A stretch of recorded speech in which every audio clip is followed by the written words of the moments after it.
Hollywood, Roman Polanski's very name is a byword for horror. And it's not just for making such psychologically disturbing films as Repulsion, Rosemary's Baby and Chinatown. Off-screen, Roman has experienced real-life nightmares, far worse than anything he could put on celluloid. Born in Paris in 1933 to a Polish Jewish father and Russian mother, Roman encountered terror from a very early age, when his family made the fateful decision to return to Poland 2 years before the start of World War II.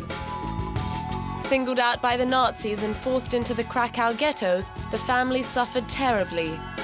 Roman's mother died in Auschwitz, but her fate remained unknown to him until after the war. It is hardly surprising that his early films were bleak studies in oppression and darkness. Even his first major Hollywood film was 1968's macabre thriller Rosemary's Baby. But it was the real-life events of the following year that horrified not only Roman but the entire world.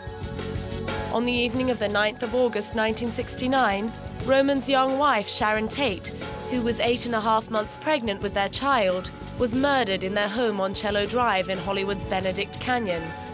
It eventually transpired that the killers were members of Charles Manson's so-called family, although it remains unclear whether the intended victims were previous residents Terry Melcher and his then-girlfriend Candice Bergen, as Melcher had angered Manson by refusing to record some of his music. Roman was understandably devastated by Sharon's death, and the ramifications of those events are still being felt today.